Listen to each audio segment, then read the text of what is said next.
One of the most common goals that I hear from the entrepreneurs in my orbit is that they want to grow their audience.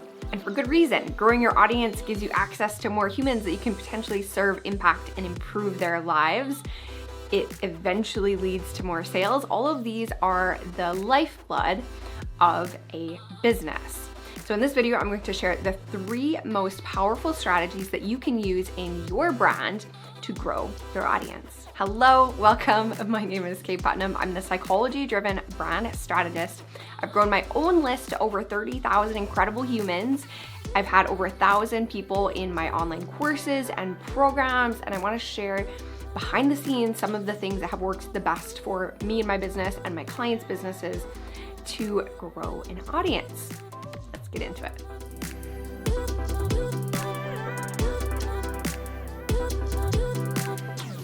Growing an audience or having 1 million followers on such and such platform all looks great on your vision board, but let's talk about what we actually mean. Growing your audience means that you need to get your brand, your message, your content in front of people who have never heard of you before.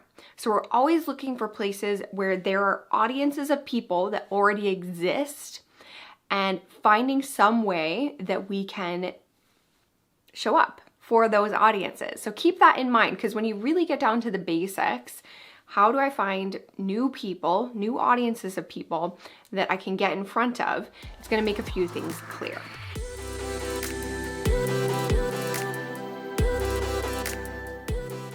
Powerful strategy number 1 to grow your audience. Let's just get the obvious one out of the way, right?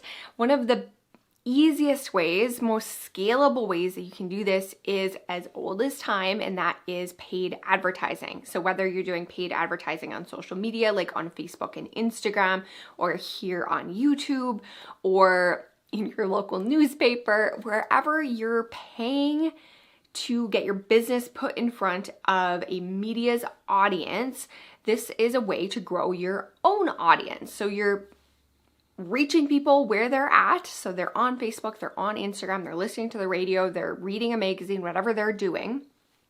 You're inserting some type of content or call to action for those people and inviting them to check you out. So I have learned the most about advertising from my client and mentor, Scott Oldford. He is an incredible resource when it comes to some really next level advertising methods to get in front of new people. That is far from all that he does, but if I were to attribute my knowledge to one person, it would be him.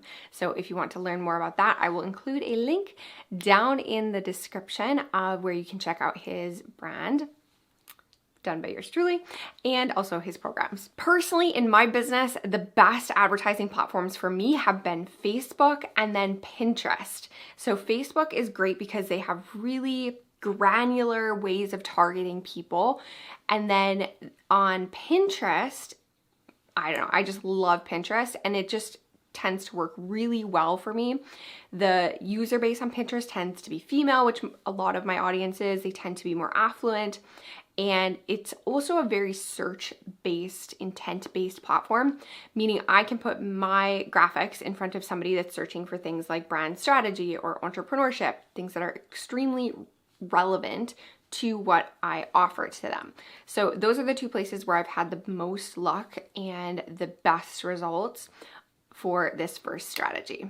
On Facebook, my best advertising to new cold audiences has been to what's called lookalike audiences. So this is a strategy that you can't use right away. You have to start building some of your own audiences first. But once you have a group of, I believe it's about 1,000 people in a single country, then Facebook can extrapolate that data and find 1 million more people that closely resemble your initial audience. So what I did was upload my email list to Facebook, and then I generated a lookalike audience based on those humans, and Facebook helps me find more people who aren't yet in my world but look similar to humans that are. So it's a really great way for me to put out ads and reach brand new people. And just a quick note, we're not going to dive really deep into Facebook or Pinterest, any ad strategy here, but the thing that works best for me on the top level is to offer something free. So because somebody's brand new, they've never heard of me, they've never experienced any of my content, the best thing that I can offer for them is something that's valuable and free, so they have literally no risk when they come to try out my content and my material. So that type of strategy tends to work really well for ads. So you get in front of brand new audiences and then you offer them something that's really low risk for them so that they can make that evaluation of if you're relevant, if you're going to be useful to them or not.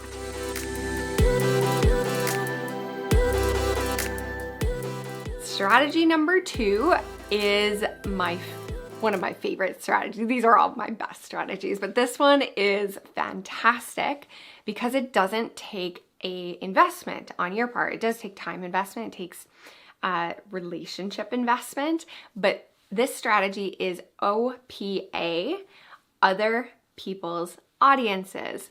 So there are other entrepreneurs, there's other brands, there's other businesses, there's media outlets who have built up audiences that you can get in front of without paying for that privilege.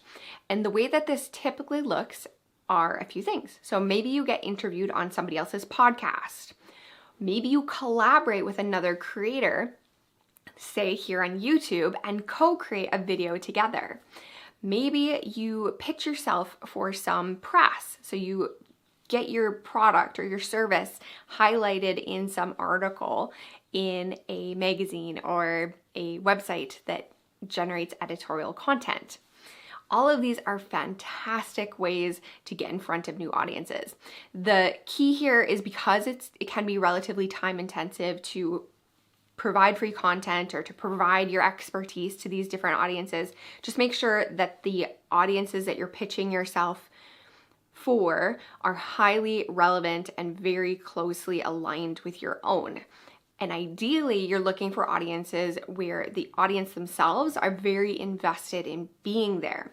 So the best example of this is if you can be a guest teacher in somebody's paid program that is complementary to whatever you sell. I'm thinking through my own perspective where I'm selling consultations and services, but even for a product-based business, if you can say get your product included in like a paid gift or monthly subscription, those people are highly invested in being there. They're more likely to actually use the product, to value your product because they are literally paying to be there. So that is OPA. And then my strategy for making that happen is frankly quite a bit of busy work. This isn't super scalable. These are other humans, other creators that we're working with. So it's about building relationships. So I'd start by creating a list of potential partners or potential people that I could partner with. And then I start the process of reaching out to them, offering my expertise, offering myself as a content creator for their site.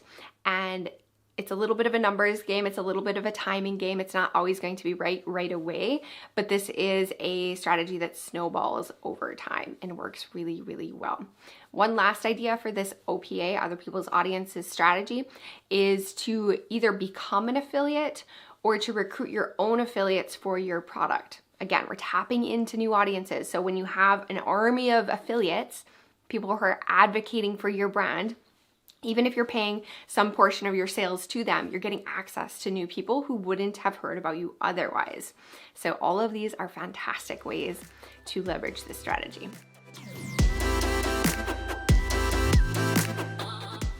And then our third strategy, which is also extremely powerful, but can take a little bit more time, is, and this is a scientific term, increasing your findability on different platforms. So what do I mean by this?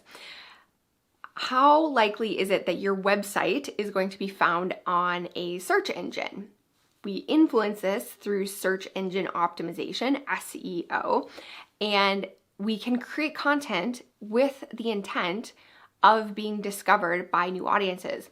This is essentially 95% of my YouTube strategy. I create content here that is optimized for certain keywords with the hope that people who've never heard of Kaye Putnam are searching for those keywords, are going to find these specific videos and then hopefully subscribe, like this video, and stick around. You can do this on other platforms too. So there are methods of creating content that is more viral than others.